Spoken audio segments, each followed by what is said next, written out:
Concerning My Daughter by Kim Hae-jin, read by Min-hee Yeo. Translated from the original Korean by Jamie Chung. The server brings over 2 bowls of hot udon. I look at my daughter as she grabs chopsticks and spoons from the box of utensils. She looks tired, or thinner, or older. "You didn't get my text?" she asks. "I did. I was going to call, but I kept forgetting," I say. That's a lie. I wore myself out, wrecking my brain over her problem all weekend. And yet here I am, sitting across from her at a table without a single alternative suggestion or plan. "Where were you this weekend?" I name an acquaintance I may have mentioned in passing, and tell her I went out for a meal with her. It looks like she has follow-up questions, but she only says, "Okay." "You should have made a day of it," she adds, as if to show she cares. "There's lots of festivals going on these days." I don't know. I'm so busy. I pick up a thick udon noodle to eat with my chopsticks.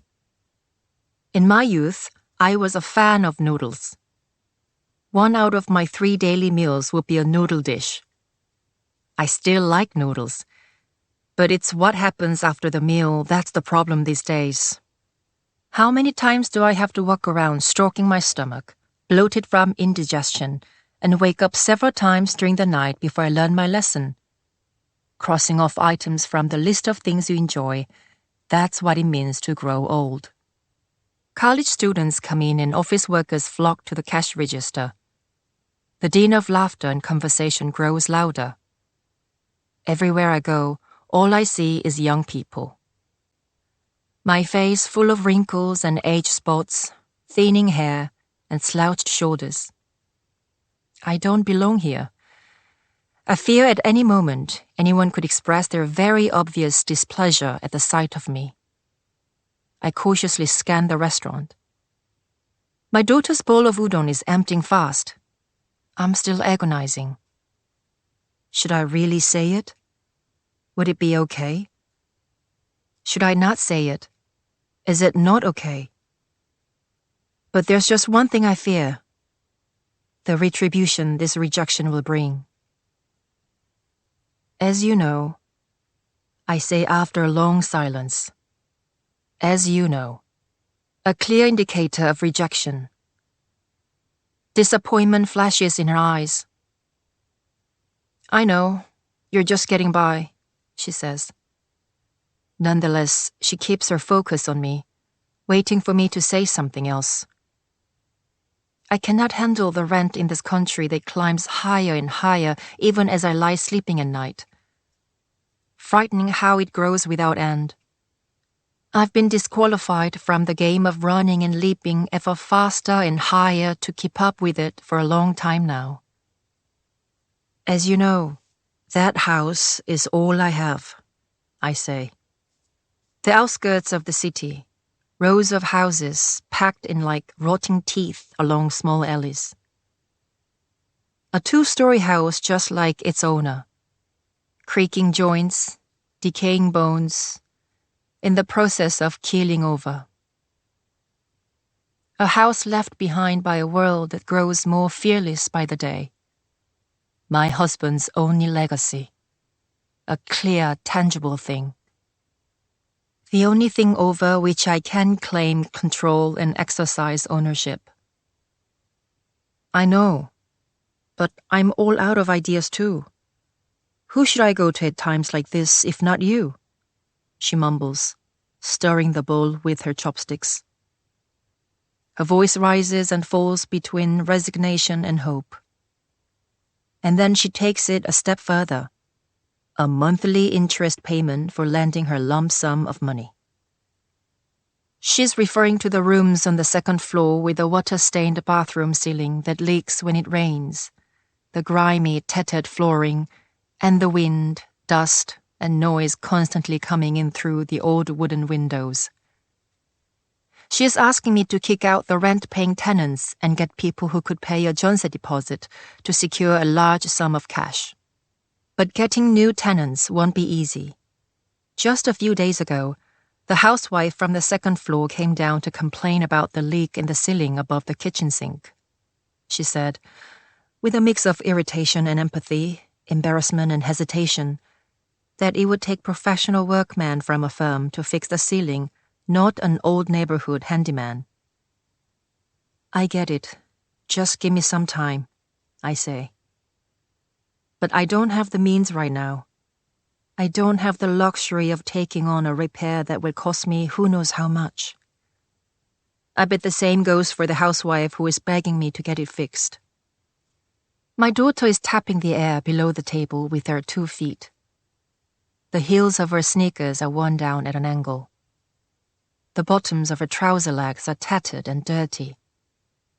Is she really so ignorant of the fact that these little things reveal a person's character? Impoverished, lazy, insensitive, and stubborn. Such private things, things that should be hidden from the view of others, laid so bare. Why does she let other people get the wrong impression? Decency and neatness, tidiness and cleanliness. Why does she insist on altogether ignoring these qualities that everyone values? I take pains to keep these thoughts to myself. Mom, are you listening? She presses for an answer. I put down my chopsticks after a long while, dab the corners of my mouth, and meet her eyes. Okay, this is what it means to be family. I am her only family. I am able to be her family, I guess, because of this house, because of the fact that I own a house. All I say is this. Okay, let's think of a plan. Hey, how much did you put in? The professor's wife whispers. Her whispers are loud enough for people around us to turn and look. I stop by the building entrance and pat her gently on the back of her hand. 50,000, I say. We give what we can. The professor's wife takes out the envelope from her handbag and grumbles as she adds another 20,000. Why so much? 30,000 would have been fine. A cheap rose scent rises from her body each time she moves. Her wine-colored handbag must be full of these cheap products. Things one can easily give away by the bottle in a flourish of generosity if the expiration date is getting close or the quality is too poor. She's given me a few things, but I didn't get around to using them. They were in the back of my mind, but I never remembered to use them before it was too late. Things to remember lurk behind me, blinking dimly as if ready to light up, invariably going dark. What's the point of giving money when the person is dead and gone? The professor's wife says. It only goes into the children's pockets. It's best to take people out for decent meals when they're alive. Am I right? This is the kind of costume that needs to disappear. The professor's wife continues to talk as we push the revolving door into the building and step into the foyer. I step aside to get away from the bright lights and the stinging glare of the even brighter floral arrangement made up of white chrysanthemums. Looking up at the large screen to find the wake room, the words slip from my lips. It's depraved. Depraved. The late Sung treated us to about 100,000 won's worth of meals. Probably much more. Sung was generous. No, generous is not how I put it, considering she wasn't very well off. Regardless, she always paid before anyone else could, had you feeling beholden, and used it to keep people around her. Still, the professor's wife being miserly at a wake is just vulgar. She claims to be a professor's wife, but she never said where her husband used to teach, not to mention that we've never met the man. Not that it matters at our age. The lines drawn and walls put up when we were young to separate us from them mean nothing when we're old. Because we're all the same old people. And there's only a handful of places that are willing to take old folks like us. But such things aren't said out loud. While we find the wake room for Sang, pay our respects, offer our condolences to the Sangju, owner of loss or the head of the bereaved, who I am certain is Sang's son, and sit in the mourner's hall, I sip on the mushroom tea I brought in my thermos. The professor's wife shovels down spoonfuls of rice and chili red spicy beef soup. She eats several slices of boiled pork that's dried up from sitting out a while. Then she takes out her phone and starts showing everyone pictures of her son and grandson. "Hey, do you have a hanky?" she says. "Or a plastic bag somewhere?" She turns and leans toward me, takes the cling film off the disposable plates and sweeps the beer nuts in. I help by pulling the plates of food closer to her. My grandson is crazy about these little snacks.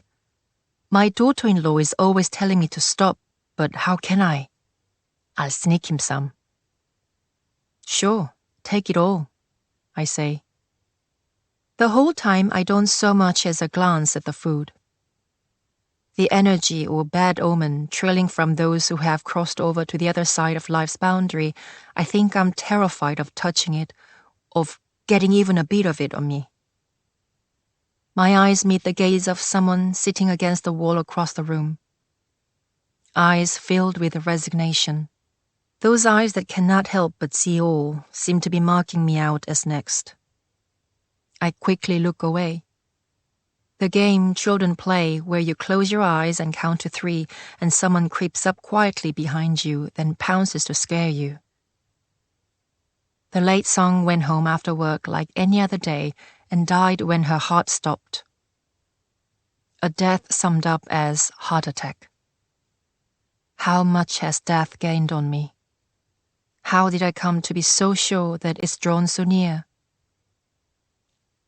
A few months ago, the family of the tenant in the second-floor corner room came looking for me. Some people had come by saying they were friends or lovers, but I didn't give them the key. One can't trust tenuous connections like friendships and relationships. "I couldn't get in touch with her," a man said. "I urgently need her signature. I had no other choice." The man who came by that day said he was the tenant's younger brother. When I didn't respond, he mentioned the matter of moving their father's grave. Then he showed me a document he had brought with him. As I stood looking up at the second floor, he made his way up the stairs, and I heard the door open. Then there was no sound for a while. "Hey!" I shouted. "Hey, sir!"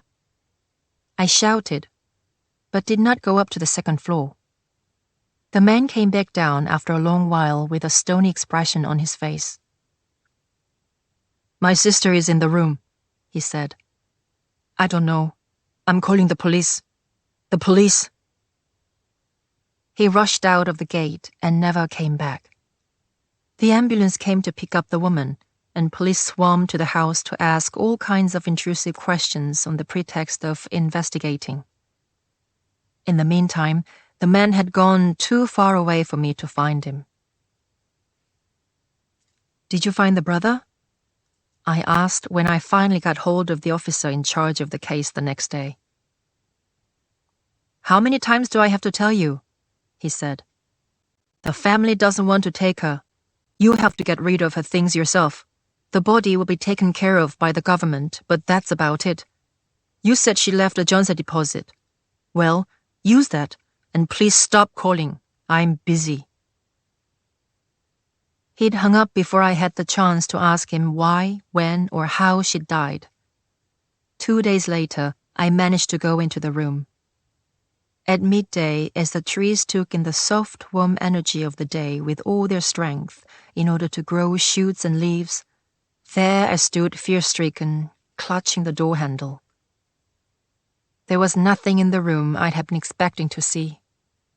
nothing but the routine and habits, tastes and preferences of an average woman living by herself, put away neatly. Death had come suddenly, without signs or omens, no warnings or preparations. Untimely death, I mutter as I look at the old people at the wake.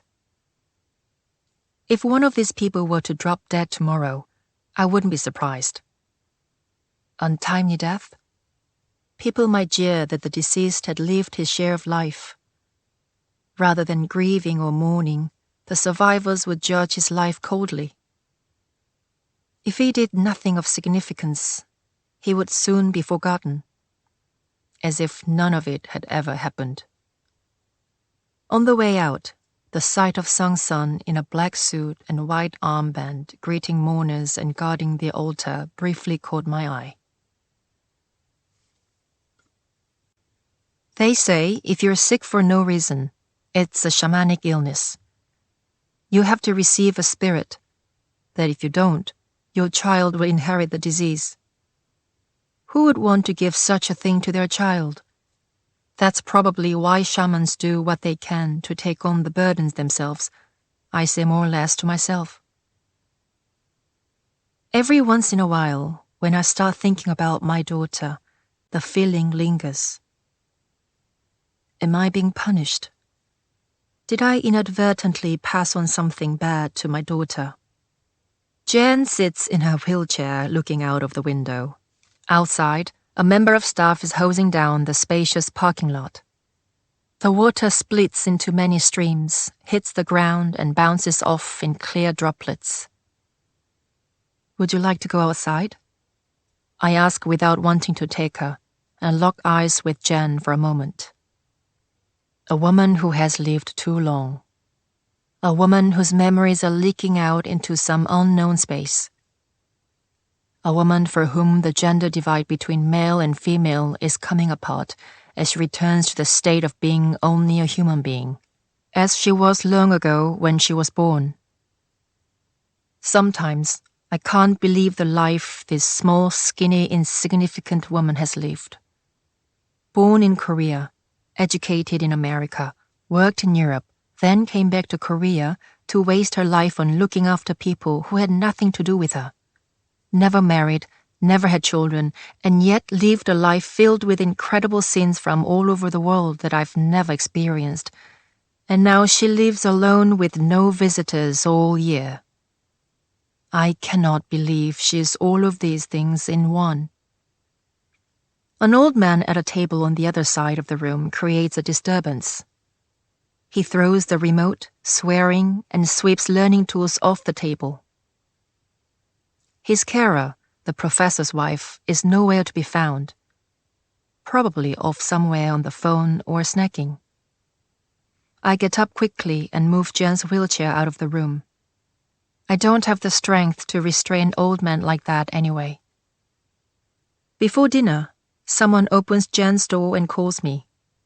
It's Mr. Guan from the office.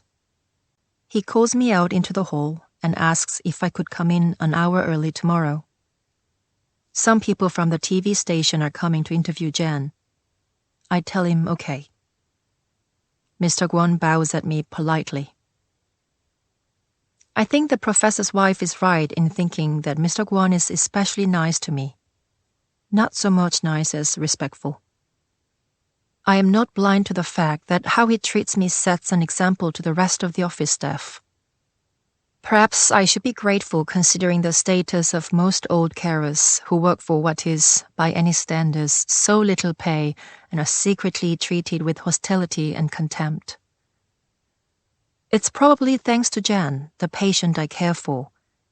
In places like this, the patients you're assigned to matter.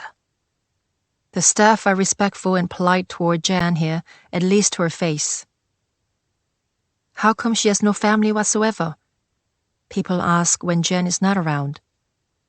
The professor's wife is particularly quick to reveal her true feelings as if she's been waiting for the chance. What's the use of family? We all end up the same way. Very few children make regular visits to see their parents in nursing homes. The professor's wife knows that. but she's not done. Still, it's different when you have no family at all, she says. Such a pity she's been all alone for years.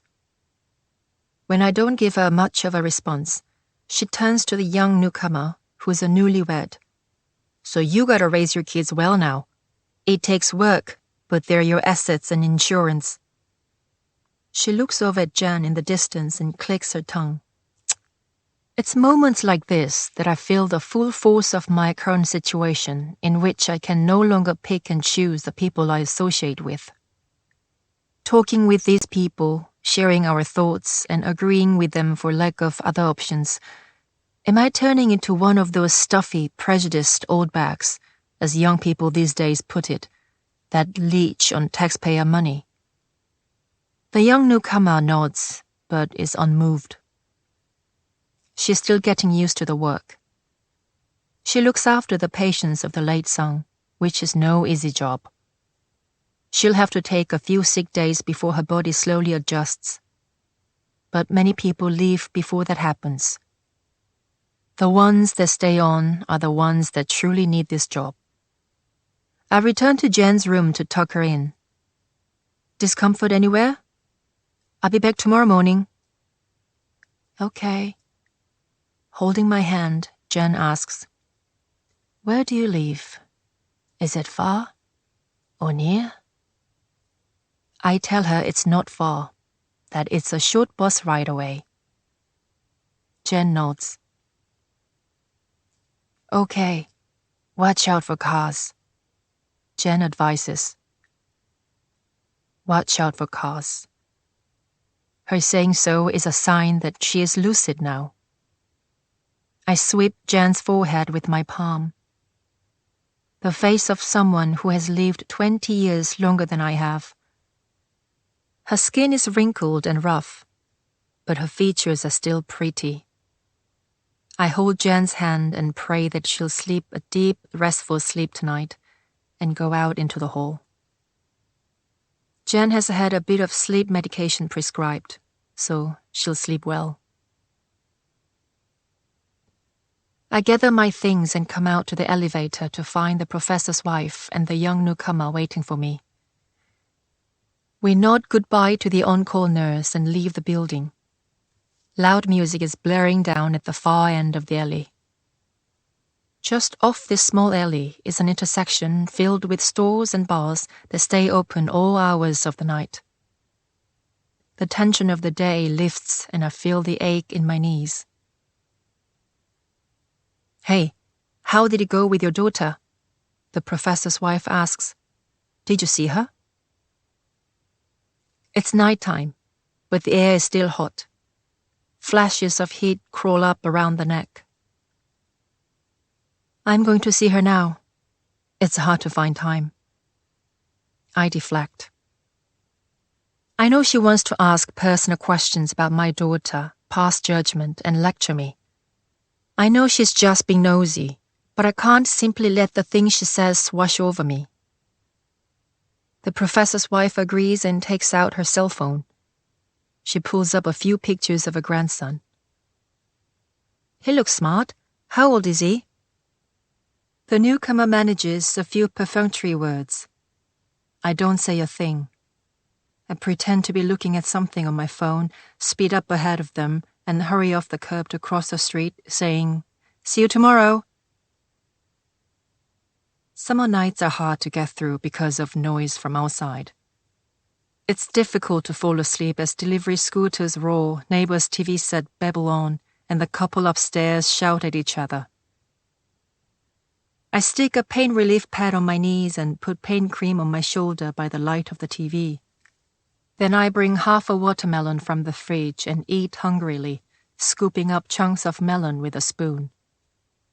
And then there's nothing left for me to do. Lying in a quiet, dark room, I reflect on these things. Labor without end. The thought that no one can save me from this exhausting work. Concern over what will happen when the moment comes when I cannot work anymore. In other words, what worries me isn't death, but life. I must do whatever needs to be done to withstand this suffocating uncertainty that will be with me for as long as I'm living. I learned this too late. Perhaps this is not about aging. Maybe it's the malady of the times, as people say. Our times. This generation. Naturally, I'm reminded of my daughter again. We have arrived at this point. Her in her mid-30s, me past 70. And the world that she will reach, that I won't be around for, what will it look like? Better than this? Or more relentless? The next day at work, I washed Jen as soon as I arrived, put on her diaper, and take out some simple makeup. Did I ever tell you about when I was in high school? I went to school in the countryside. I had to stay with a friend because the school was so far away. I had to change buses 3 times just to get home. My friend's sister was living on her own and working at a factory. It was a small room with a kitchen. Now that I think of it, she couldn't have been more than 21, 22 then. I don't know why I was so frightened by her. You know how it is at that age. 1 or 2 years feels like a big age difference. Where are you going? Jen's eyes grow wide as she looks up. My hand holding the brush I was using to give her cheeks some color is suspended in the air for a moment. No, I went to high school a long time ago. Long time. A long time ago, I went to school. You went to school? Yes. People need education. Need to learn, Jen says. I'm drawing Jen's eyebrows when Mr. Guan comes in. The television crew have arrived, he says. They're in the reception room. Is she ready? All the other patients have left for the playroom and therapy room. Jen's expression is lifeless. Maybe she's in a bad way. I ask her this and that, but she doesn't respond. Shall we? Mr. Guan hurries us along. I quickly apply lip gloss on her lips and nod. Should I take her? I ask. I would appreciate that, he says.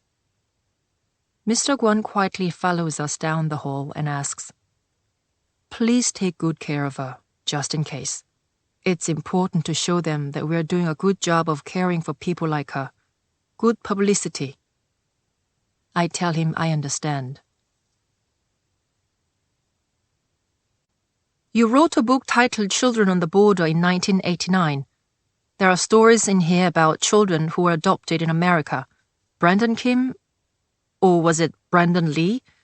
The story of this 10-year-old boy really stuck with me. The book follows the story of the boy for 5 years as he's adopted by a white family and then sent back.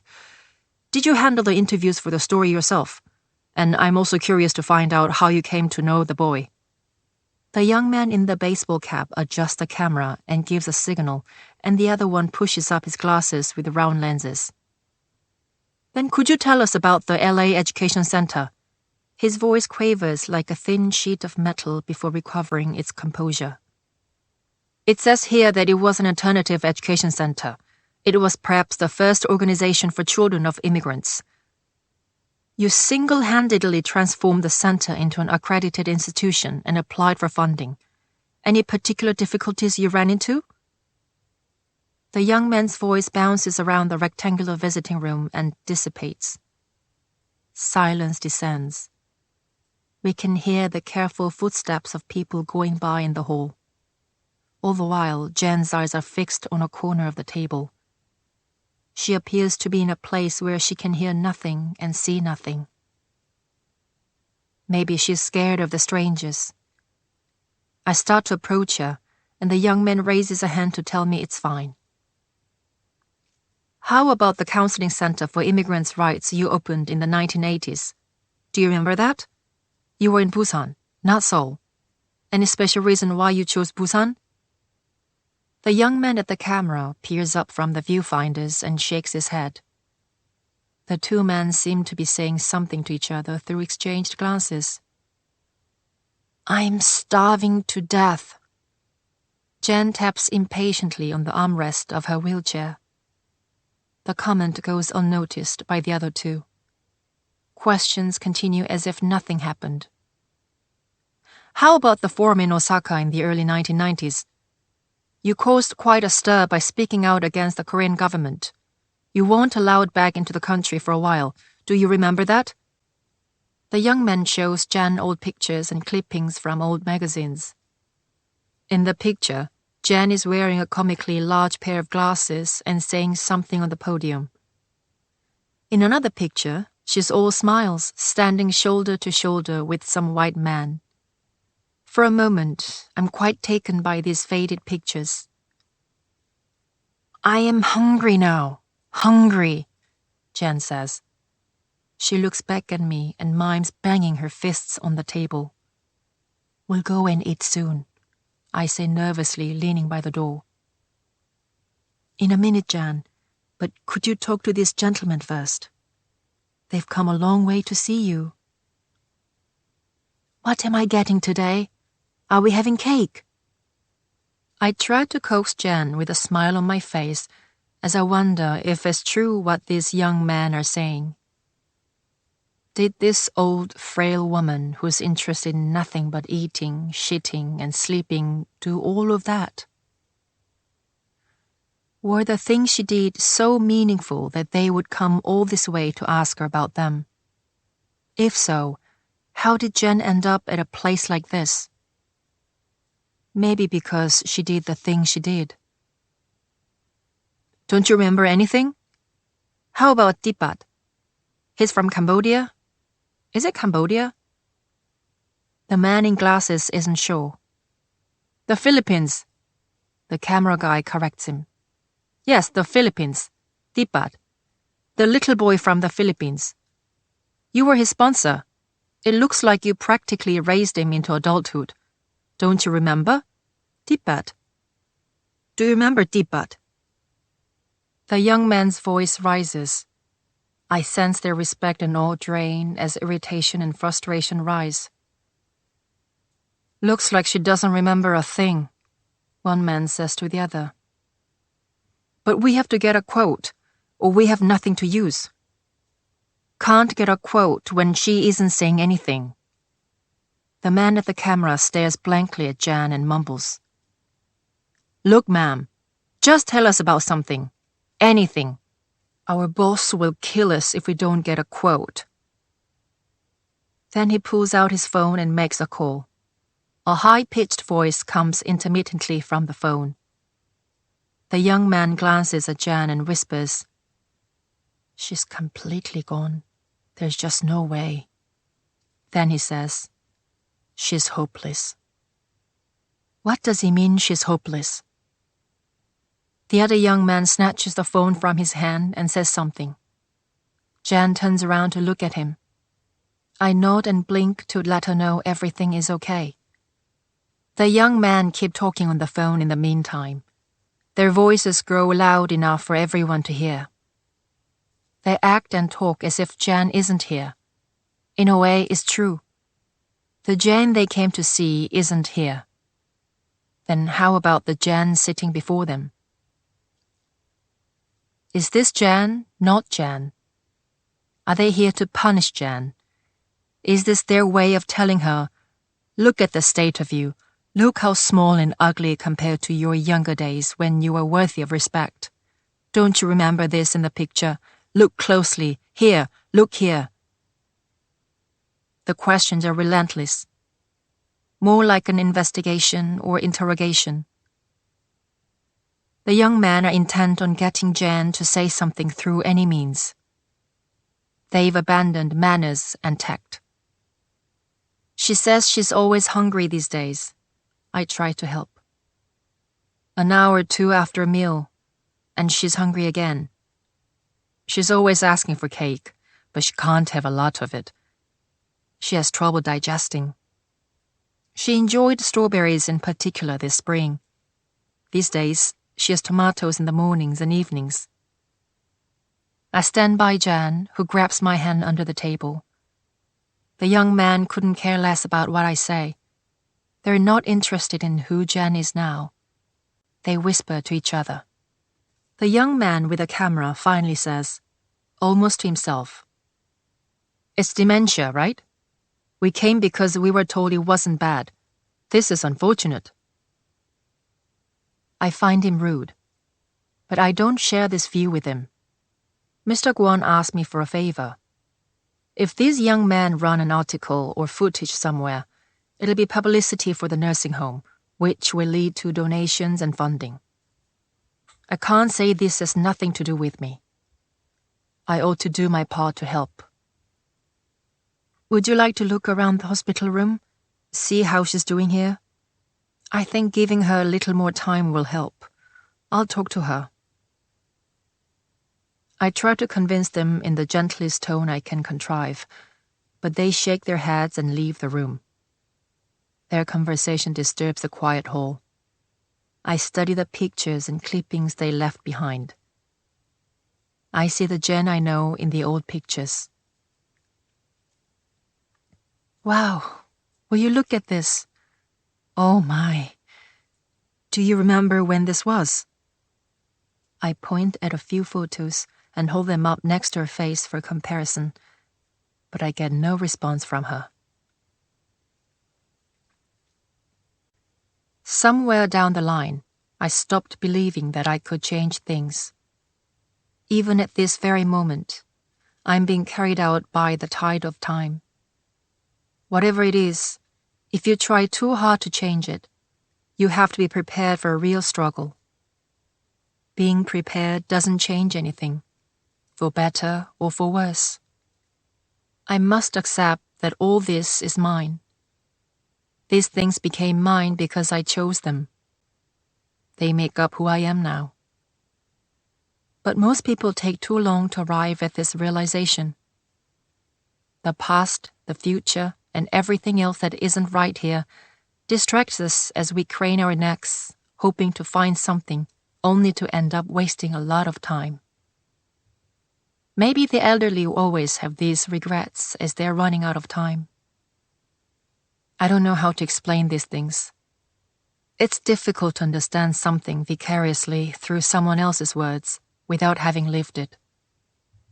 This is particularly close to impossible for my daughter, who's armed with strong, impenetrable youthfulness.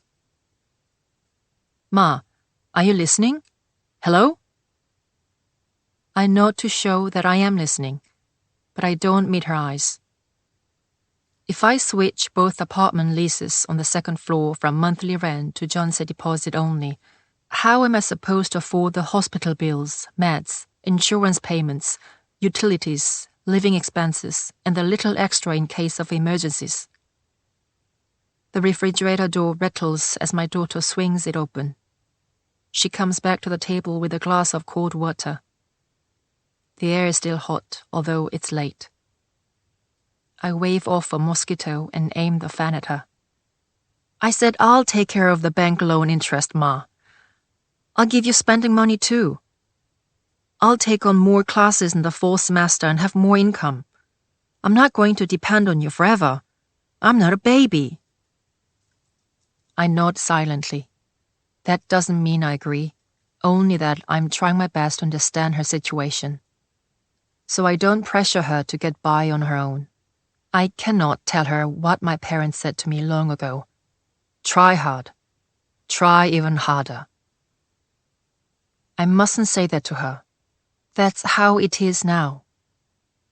Then why don't you get the bank loan for a Johnson deposit yourself? I ask. The raucous sound of people chattering and the roar of a motorcycle engine going by barges in through the window. She takes a sip of water and puffs up both cheeks with a peaked look. I hear the government is building lots of public housing these days, I say. Wouldn't it be better for you to sign up for one of those even if the commute is longer? My daughter doesn't have a steady job. People who work but have no position. The number used to be 1 in 10, then 3, and now 6 to 7 in 10. People with no position are eligible for nothing. Not for loans, not for public housing. Knowing that this is the reality for the majority is no comfort to me. Rather, knowing my daughter is one of them shocks and alarms me daily and brings down upon me the full force of my disappointment and guilt. Maybe she spent too much time studying. Maybe I've allowed her too much unnecessary education. She learned and ended up learning things she shouldn't have. How to resist the ways of the world, how to be at odds with it. I wouldn't be here if that were possible, Ma. I've looked into everything. I have an appointment at 7 tomorrow morning. I have to prep for class too. Laughter erupts outside the window. Someone must have left the TV volume on high. I carefully study the anxiety, exhaustion, and irritation surfacing on her face. Then sleep here tonight. You can go straight to work from here, I say. Ma, I'm so sorry, she says, rubbing her eyes sleepily. This is really the last favor I'm asking you. The landlord is hounding me to make a decision by next week. I've got no time. I don't have the luxury of looking into anything more. Why do the things she says sound like a threat sometimes? Why does that look as if she's almost on the verge of tears hit me so much harder than her lashing out and yelling? Is she aware of it, or isn't she? She talks on the phone with someone as she heads into the kitchen. Her voice is warm and gentle, soft laughter. Sounds from her private life I want to pretend doesn't exist. That child guzzles money, she calls and my heart sinks. My husband used to say. I can almost hear his grumbling now. Still, he was always beside himself with excitement every time she came to visit. She never talks about my dead husband now, barely managing to get through each day from start to finish, to handle her routine and make ends meet. She doesn't have the luxury of looking back. All of a sudden, I want to apologize to my daughter for my life going on for longer than expected. Maybe I'll be freed from this torture if I say it. Until this house vanishes or I die, this last favor will not come. There is no end to this. All right, I say, giving in. Let's go to the bank and see about the loan. How much we can get with this house as collateral and for how much interest. Thanks, Ma. Early next morning, I sneak into the room where my daughter's sleeping and sit on the edge of the bed. I grab my daughter's foot sticking out of the loose-fitting leg of her pajama trousers. I stroke her white leg, the healthy, strong body of a 30-something woman. But she doesn't understand how precious the thing she has is. I married your father at 30 and had you the following year, I think to myself. The night I went into labor, I took a cab to the hospital myself. He was in the middle of a desert, and I got in touch with him 2 weeks later. He called from a construction site in a faraway country. Your name was decided then. I didn't like it very much, but went with it. I took pity on this sad, lonely man who had to wander overseas to make money. I wanted him to feel that we were together now in a solid, strong refuge called family. My daughter turns over. I look up at the clock and take a breath. It's still early, and I let her sleep a little longer. At night, I held you and imagined this house growing around me. I go on to myself. I got chills as I felt the invisible eyes of an expanding silence looking down at me, ready to swallow me whole. This feeling intensified after his visits once or twice a year. You did not recognize your father until you were 5. This man with hairy arms and legs, and a deep bass voice made you shriek with terror each time he came near. You would go on hiding behind the sofa and peeking at him. By the time you'd managed to warm up and hold his hand in the street, He had to load up 2-3 suitcases bigger than you and leave for work again. Birds chirp outside. The people on the second floor are starting their day with the doors wide open.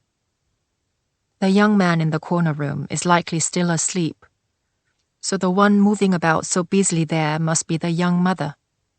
A child fusses, she admonishes. "What time is it?" My daughter asks, eyes hardly open. I tell her to get up and come out of the room.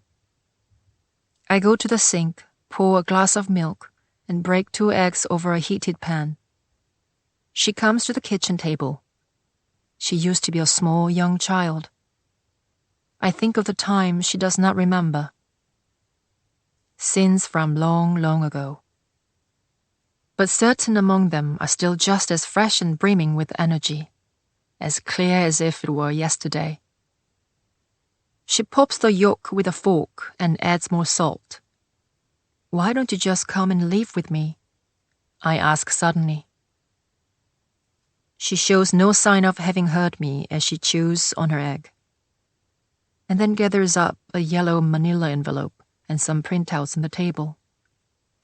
"We'll talk about it and get back to you," she finally says. "It's not all up to me." I quickly take the dishes to the sink and turn on the tap so as not to hear the next words out of her mouth. The dishes clack noisily. "Ma, don't forget to go to the bank," she says as she gets up with her glass of milk still half full. "Call me and let me know how it went. I'll be waiting." The front door shuts with a thud, and I spit out these words involuntarily. The damn bitch. My daughter sprang from my being. She was born into my life, and for some time was raised on my unconditional kindness and care. And now she's pretending she has nothing to do with me. She acts as if she was born out of nothing and brought herself up into adulthood. She works out and decides everything on her own and only informs me after the fact. There are lots of things she doesn't even bother to tell me. Things she doesn't say but I know about. Things I try not to notice. I watch these things form a silent, blue-black river that flows constantly between us daily. "You didn't call. Did you go to the bank today?" She rings at night just as I'm leaving the nursing home. I try to explain credit lines and variable interest rates and loan terms to her. I try my best to communicate to her my conversation with a bank clerk that was peppered with the word unfeasible for this reason and that. Oh, I see. My ear feels hot against the phone. I keep getting distracted by the voices of people pouring out into the streets to get away from the heat. Kids who waste and waste all the time they don't know what to do with. My eyes can't resist the allure of the vital hours spilled and thrown away on the streets at night. "Why don't you come stay with me for the time being?"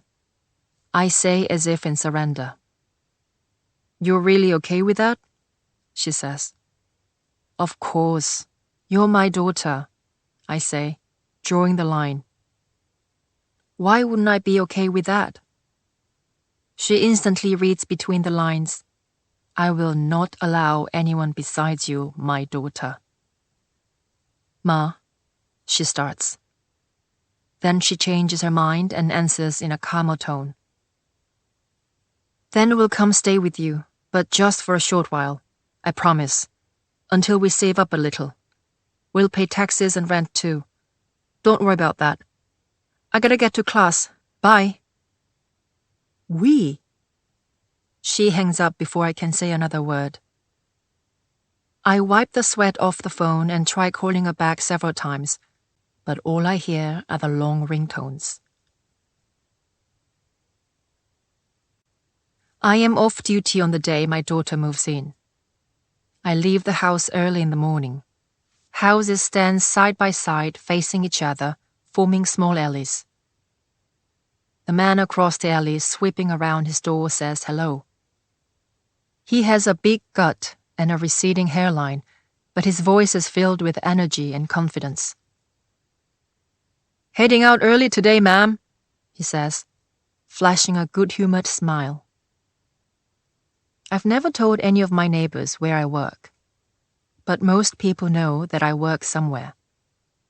I am forced to exchange a few words with him before I can turn to go. That man and his wife who stay at home all day will inevitably end up seeing my daughter and that girl. While they're unloading their things and moving things in, the sounds will lure him out for comment. And he'll whisper what he saw to other neighbors. On holidays, when their grown children come by with their spouses and kids, they'll use my family's business as gossip to reassure themselves of their own familial closeness. These anxieties plague me all the way to the park and finally force me to collapse on a bench. I sit up straight and watch the passers-by. They swing their arms widely, comically by their sides as they pass. Still, I cannot find the will to move. I return in the evening to find a car parked by the front gate. A small red car that looks like it was built for a maximum of 2 passengers. The gate is half ajar, as if it isn't sure if it should open or close. I push the gate and step into the yard. Out of the corner of my eye, I see someone sitting on the stoop get up quickly. The street light behind them, outside the gate, makes the person look like a dark void. Hello? It's Lane. More slender and taller than my daughter. Small, pale face. From certain angles, Lane does not look like someone from this country. More like a Westerner with a small head and long arms and legs. Green is running late. I was told to meet her here. She gave me a key too, but I thought it would be rude to let myself in. Lane stands there not knowing what face to make, what stance to choose, what words to say. I slam the gate shut and climb the 3 steps of the stoop. Leave your things by the car, I say as I open the door. I haven't made up my mind about anything. I am not prepared to let a strange person I don't know, a person I don't want to know, into my house. In fact, I decided this a long time ago, and I will never change my mind. I cannot let someone like that into my house. Come inside for a moment, I manage to say. It helps to think of Lane as someone who delivered my daughter's things on a scorching hot day such as this. I offer her a glass of water with ice. The circular pieces of ice in the glass knock together to make plinking sounds. In jeans and a white t-shirt, Lane looks 3 or 4 years younger than my daughter. The fringe is stuck to the sweaty forehead. Where on earth did my daughter find someone like this? At a time when everyone her age is looking for a healthy, successful, prospective husband, where did my daughter and this Lane start to go wrong? Is what's in the car all you have? We threw out the old desk and most of our clothes and books. The fridge and washer came with the house we rented. Lane and I converse without looking at each other, as if talking to ourselves. We quickly run out of things to say and sit in heavy silence. Exhaustion comes over me. My eyes are dry. I close my eyes for a moment. Tick, tick. The sound of the clock grows louder. I summon this memory. Who are you? I ask. I just asked who you are. I say again, voice rising. Leaning back against the wall just outside the hospital room, Lane gets up in surprise and evenly states name and purpose of visit.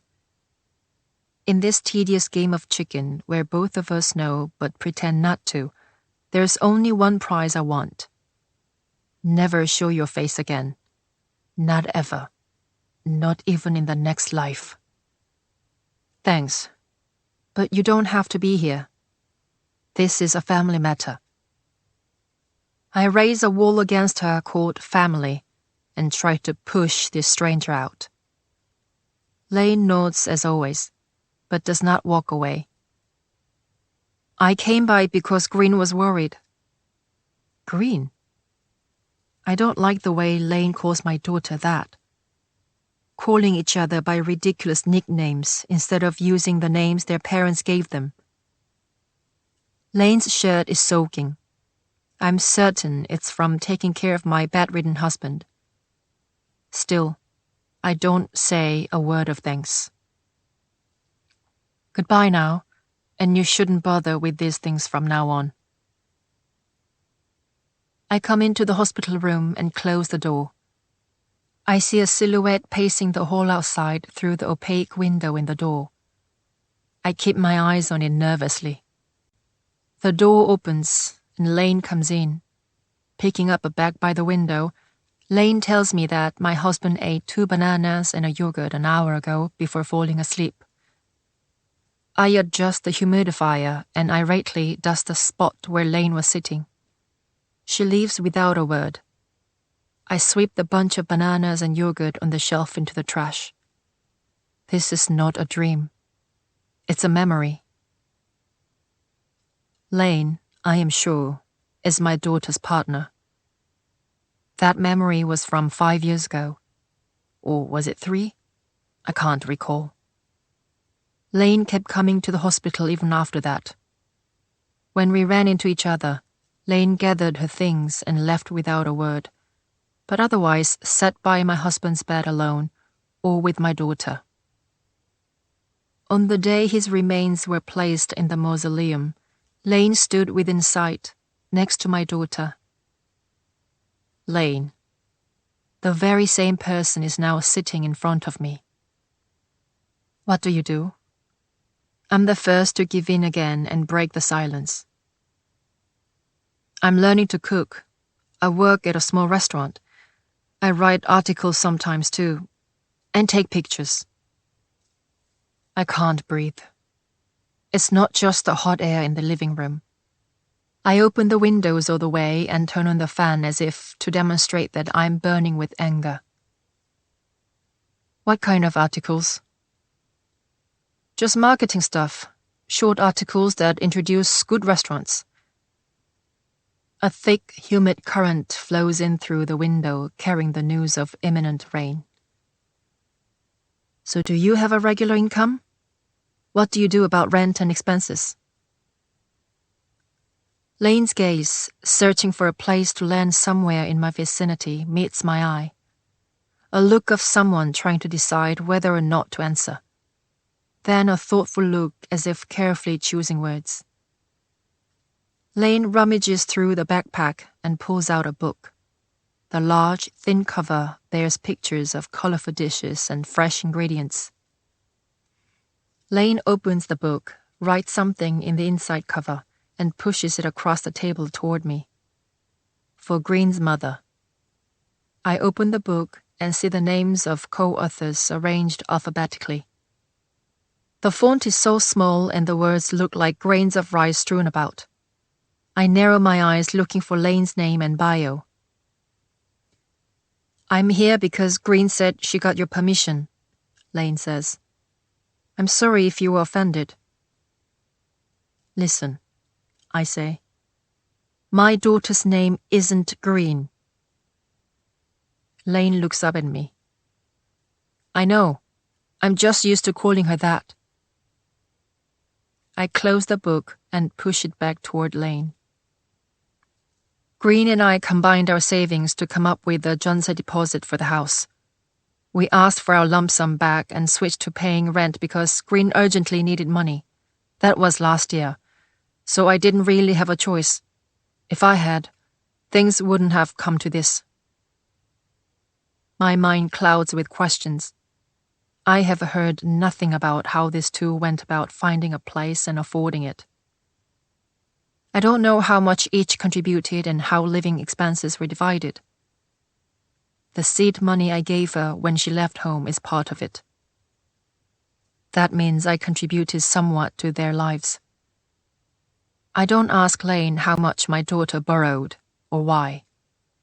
I make it clear that I have no reason or willingness to take responsibility for my daughter's actions. I'm not blaming Green. We will do what we can to find a way to live together, even if it means having to throw away everything in that car out there. As Lane gets up, the sound of heavy raindrops announces a sudden shower. "Ma!" someone cries. It's the children on the second floor. I tell Lane, who is at the door putting on shoes, "Bring your things in first, before they get wet. Stay here until the rain lets up." Without a word, she gathers up their things in the yard in the middle of the downpour and drags a suitcase up the stoop. She looks very upset or relieved. I offer a towel to Lane, whose hair and clothes are dripping. Borrowing money she can't pay back. My daughter's mistakes are my mistakes, I think. There are grown-ups over 30 who did what they needed to do, I also think. All sorts of thoughts collide and rattle inside. A migraine spreads, stretching its arms as if waking from sleep. These kids might be bullies, just better educated and more sophisticated. They may have learned to use something much stronger than fists. That's why there are victims in the world like me who think there's nothing to be done about being robbed and taken for a ride. Would you like some coffee? I have to run into this girl in the kitchen every morning now. Lane. I've never said their name out loud. I'd prefer that we encounter each other as little as possible around the house, especially in the morning. Those were the first words I said to her after they moved in. The exchange happened right here in the kitchen, which was thick with the smell of coffee, like something charred but deep and languid. Lane glanced at me and then returned to concentrating on the coffee. After a while, Lane made 2 cups and placed one on the table. I have to be at work by 10, Lane said, so I always wake up at this hour and I need coffee in the morning. But what stopped me from arguing back wasn't the audacity or the rude attitude. As you know, I pay rent and share expenses, Lane continued. I paid 3 months' rent in advance. You say you're uncomfortable, so I'll respect that. But I think you should know that I have the right to at least that much. Indisputable fact. Incontestable words. After Lane left the kitchen, I hurried back to my room. I sat on the bed and ruminated on the things Lane had said. Rent. Expenses. Right. My authority given up for the sake of money. My prerogative as a parent. Shame and indignity that shakes me to my core. The amount of space where I can rest easy is shrinking. Like folding a piece of paper in half and then once more. These kids will suddenly realize one day that I'm no longer there. This doesn't mean I will disappear. The place I take up will disappear. I will thus become a person who is as good as non-existent. No, these kids won't even notice that much. After that day, I stopped having breakfast. And now, I cannot remember what I'm doing here in the kitchen. While I stand blanking out, Lane brings me a cup of coffee and a plate of apple slices, then settles down to read something printed on thin paper, as if to say this will be the extent of our interaction. I know what they talked about the night before. Their conversation from the living room sofa last night when they thought I was asleep, or treated me as if I didn't exist. The sound of glasses, which I was sure contained beer, clinking. Should I go back up there? My daughter asks. Let's wait a little, Lane says. Can you believe that moron? Family business? Don't butt in? They're all such assholes. They heard what he said and didn't say a word, not even to the cops. When they all know. They think turning a blind eye is going to solve everything. Are we all supposed to just shut up and keep our heads down? My daughter is referring to the man on the second floor. The argument between the couple upstairs began early in the evening and grew louder until we could hear everything from downstairs. My daughter simply had to go upstairs and intervene, my insistence that it was nothing falling on deaf ears. Lane followed her right up. "Who the hell are you? Close the door! Get out! You hear me?" the man shouted. I went out to the yard and shouted at the second floor. "She's my daughter! You get back down here and look, it's the middle of the night. Will you keep it down? Everyone can hear you. Get back down here, child." For a moment, there was silence. "Listen, miss, this is family business.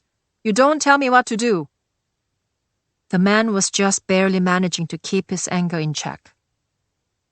"Your kids are watching," my daughter retorted. "This isn't family business. It is a crime to hit a person. Domestic violence is assault too. Someone call the police. Don't just stand around and watch. Call the police. What are you all doing, standing around watching? You think this is a show? Shame on you." It took a while for the police to arrive. As the flashing lights of the patrol car awoke the quiet alley once again, my daughter raised her voice to the police as well. When the cops said they couldn't intervene in every small bit of family business and the wife didn't want to press charges, Lane spoke up. What idiot would press charges when her abuser is standing right in front of her? Don't just sit on your hands and do nothing. At least pretend to look into what happened. This is a small neighborhood. I don't want these kids causing trouble and attracting attention like this. Whatever the married couple with children gets into, I want them just to ignore it. These kids don't understand how tiring it is to be a couple and raise a family. They aren't the least bit ashamed of their ignorance. They don't know who should be more ashamed of themselves. I see the hubbub in the alley outside, come back into the house, retreat into my room, close the door, and lie down. After the commotion is over, the voices of the kids whispering in the living room keeps weaving in and out of my light sleep. It's the easy thing to do. Pretend they didn't know. It's less work to say they didn't know. That's what I'm saying. People are awful. They're really awful. They know better than to behave that way when their kid is screaming like that. Shouldn't they at least control themselves for the baby? And what about the neighbors? What is this, a circus? I know they can all hear. How can they be so heartless? Lower your voice. You will wake your mother. My daughter's voice is hot, and Lane's voice is just cool enough. Cool air sinks, warm air rises. The two arcs make a circle. Mixing the two would make the perfect temperature. What kind of world do they think they live in? A magical, brilliant place they read about in books. The kind of thing a few people can pick up and overturn. The phone alarm goes off and my daughter comes out into the kitchen. Am I the last one up again? Ma, are you off to work? So early? Are you guys having coffee time without me? My daughter looks over at me and drapes her arm across Lane's shoulders. I look away on instinct and try my best not to look offended. I have church, I say after catching my breath. You should be getting to work, don't mind me. I'm talking to the fridge like an idiot. Church? Ma, you still go to church? I thought you said you stopped going. She sits on the chair with one leg folded up and mutters disapprovingly. I have never skipped church unless I was very sick. I say firmly, this is a lie. I pass behind my daughter who is playing with her toes and come out of the kitchen. I'm looking through the closet for my shoes when Lane hands me a tall thermos and a small pillbox. This is coffee and this is a pillbox. The days of the week are written on the cover so it's easy to tell. Lane must have heard me muttering to myself at all hours of the day. Did I take my meds today? I am forced to take these things with me as I leave the house. The color and texture of the thermos is quite fancy. So is the plastic pillbox with divided compartments. I wipe it meticulously with my handkerchief all the way to church. They're too good to throw away. If I threw them away, I would have to pay to buy them again someday. A small group of people are gathered at the church gate. I wait for the crowd to disperse before heading in myself. I hear your daughter's visiting. How nice! In the small chapel, I am too easily found hiding in a corner. Lucky you!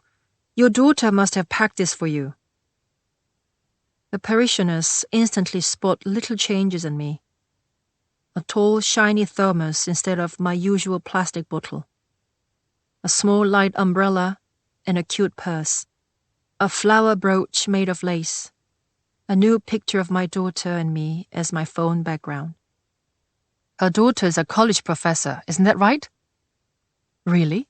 What an accomplishment! What a wonderful gift! There's no greater gift from God than to see your children do well. The deacon here used to be a teacher, didn't you know? So she spared no expense when it came to her daughter's education, and how nice to have reaped what you've sown. When one person starts talking, it's like pressing a button that generates an endless stream of embellished stories. Do they know that I'm not here to offer prayers? Is this their way of silencing me so I can't bring my hands together, close my eyes, and rebuke God for forcing this enormous pain on me? My daughter is an itinerant lecturer who spends all day hauling an impossibly heavy backpack filled with printouts and books I don't understand from college to college, I want to say. But the words stick in my throat. She bolts down meals and naps in her tiny car, comes home and collapses into sleep, buried once again in books and writings. The words pound on my chest. And now she's barged in with a mysterious girl who's claimed a room in my own house in exchange for rent and is out to make a mockery of her own mother. I don't know how much longer I can hold these words in. Through the flurry of words they're exchanging, I steal a glance at the altar.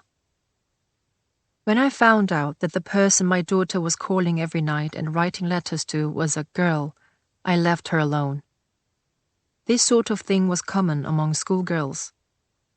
When I sensed something was amiss with her when she started college and moved out, I tried my very best not to witness any clear evidence or sign.